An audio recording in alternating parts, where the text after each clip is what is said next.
Assalamualaikum warahmatullahi wabarakatuh. Waalaikumsalam warahmatullahi wabarakatuh. Alhamdulillah. Allahumma rabbana lakal hamd. Antaqimus samawati wal ard wa ma fihin. Allahumma salli ala Muhammad wa ala ali Muhammad. Saudara-saudara kaum muslimin muslimat, jemaah Jami'at Tahir dan juga warganet dimanapun Anda berada. Saya sapa warganet yang ada di Malaysia dan juga di India ya. Assalamualaikum warahmatullahi wabarakatuh. Baik, kembali lagi kita dalam kajian Al-Quran secara tafsiriyah.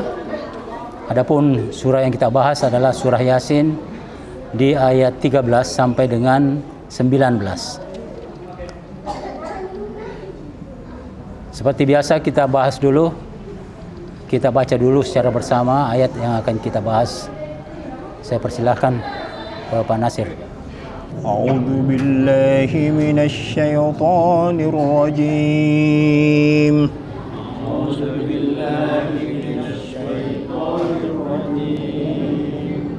واضرب لهم مثلا أصحاب القرية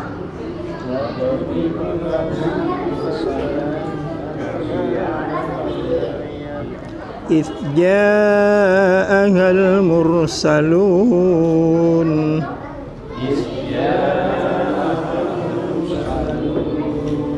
إذ أرسلنا إليهم اثنين فكذبوهما فعززنا بثالث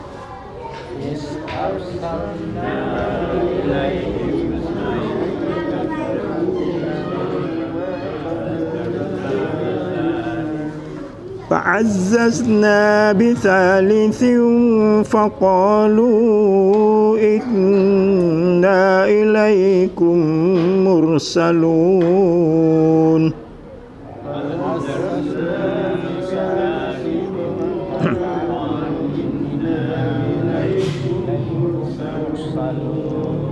قالوا ما أنتم إلا بشر مثلنا وما أنزل الرحمن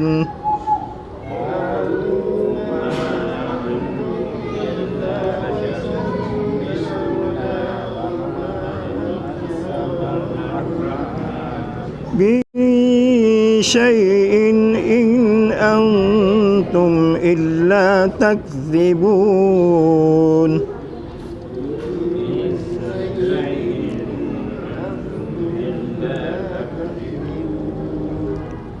قالوا ربنا يعلم إنا إليكم لمرسلون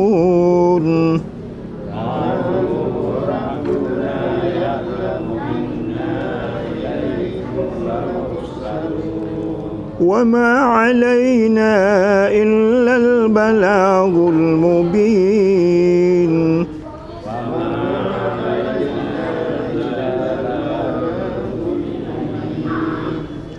قالوا إنا تطيرنا بكم لئن لم تنتهوا لنرجمنكم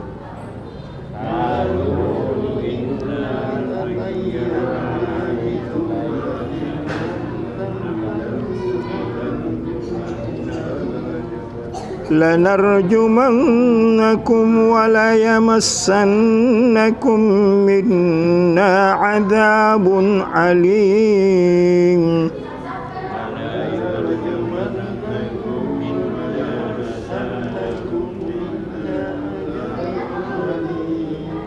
قالوا طائركم معكم وإن ذكرتم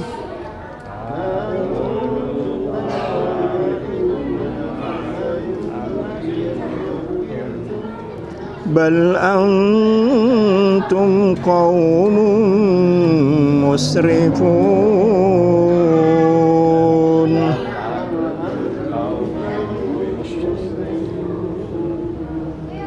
صدق الله العظيم.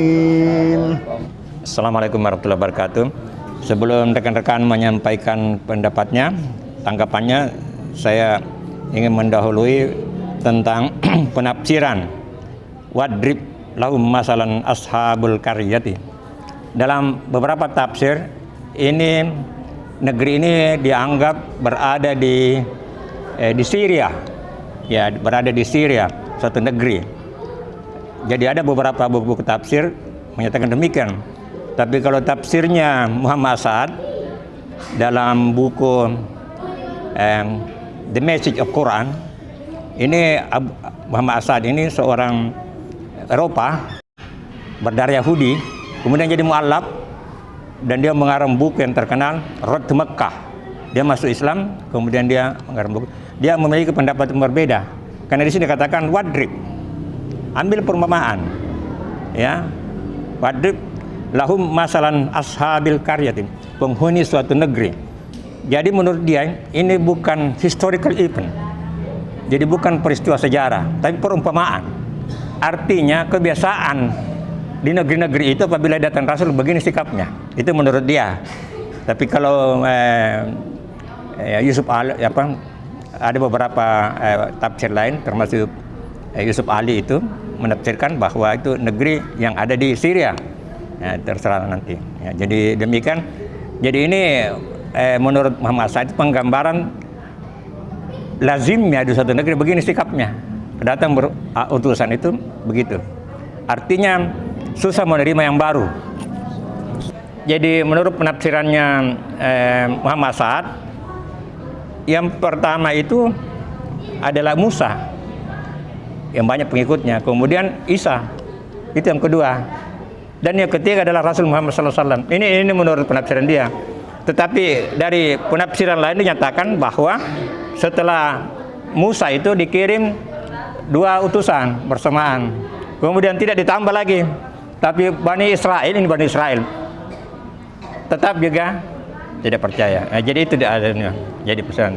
Jadi yang saat itu bahwa pertama itu adalah Musa, kemudian berikutnya adalah Isa, dan yang ketiga adalah Muhammad SAW. Baik, saya sedikit masuk tentang tafsiriyah dengan ayat tadi itu ya. Wadrib lahum masalan ashabal qaryati ahal mursalun arsalna ilaihim utsnaini fakadzabuhuma fasazna bitalithin. Nah, utusan ketiga bitalithin.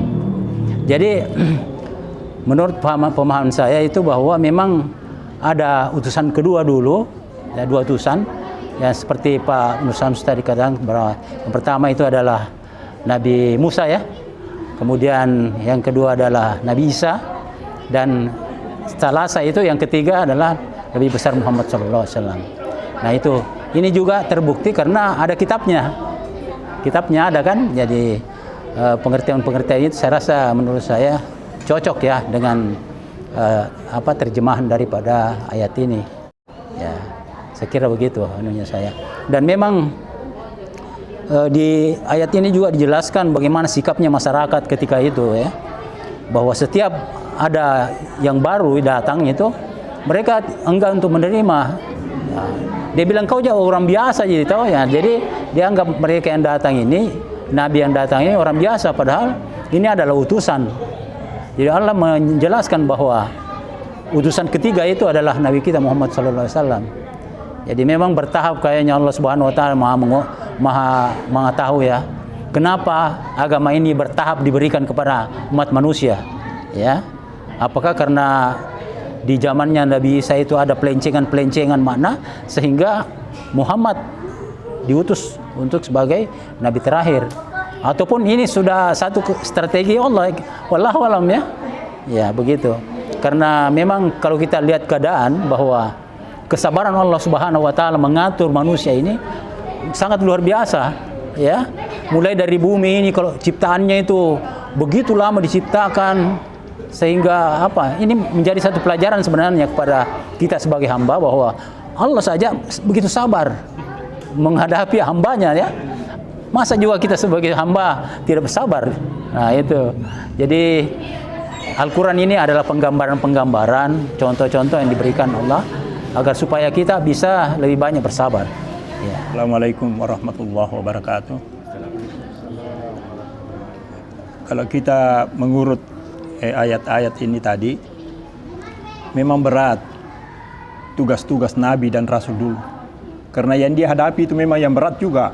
Artinya kaum-kaum yang sulit untuk ditundukkan. Sehingga Nabi pun yang seperti yang dikatakan tadi, kalau Nabi Musa dengan Nabi Isa yang diutus, itu berarti ini tugasnya tugas berat memang. Jadi ketika dua Nabi yang diutus tadi itu, jadi kaum yang dihadapi ini adalah kaum yang sudah terlanjur memang tidak percaya sama sekali. Akhirnya dia mengatakan, kamu mereka yang Anda datang ini adalah tidak lain dari seperti kami juga.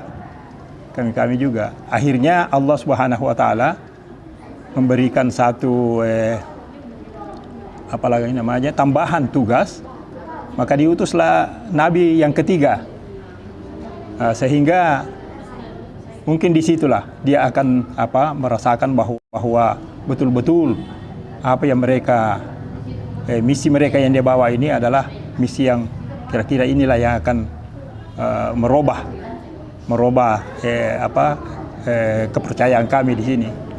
Karena setelah ayat itu, kalau tidak salah ayat yang ke-20 itu, disitulah dia akan mengatakan bahwa inilah barangkali yang utusan yang betul, dan kita akan kembali ke jalan mereka, apa yang dia bawa, utusan apa yang dia bawa.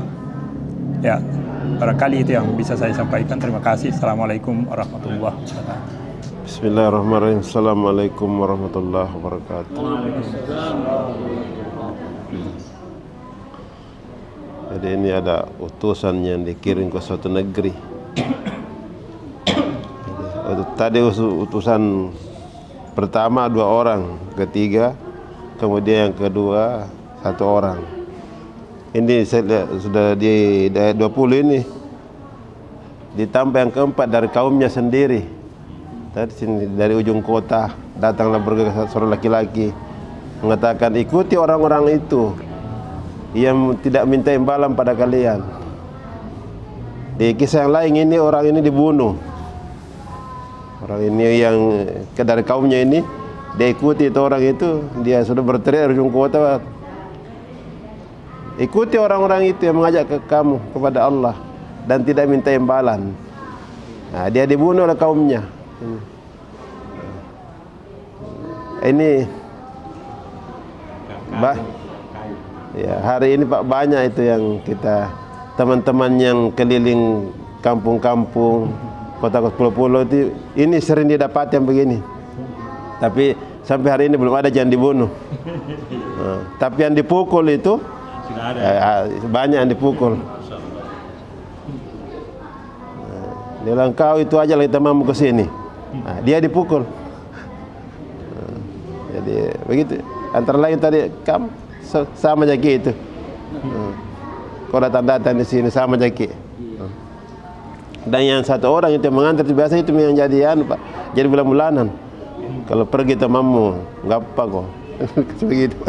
Itulah sekarang Pak banyak teman-teman yang dialami seperti itu. Dan memang ini Pak, apa namanya, kan Nabi kan banyak kan, 124.000 Nabi, Rasul 313, dalam Al-Quran cuma 25, itu Nabi pilihan. Kemudian ya, ada 5 lagi Nabi utama, 4 ulul azmi, dan 1 lagi Sayyidul Mursalin yaitu Rasulullah SAW. Jadi Nabi banyak, bisa saja Pak, banyak yang bersamaan. Seperti Nabi Lut kan bersamaan dengan Nabi Ibrahim. Iya. Nabi Musa kan di sebelah negeri Madian ada Nabi Shu'aib situ. Ya, jadi dulu banyak per kaum itu nabi-nabi. Kira demikian. Wallahu alam.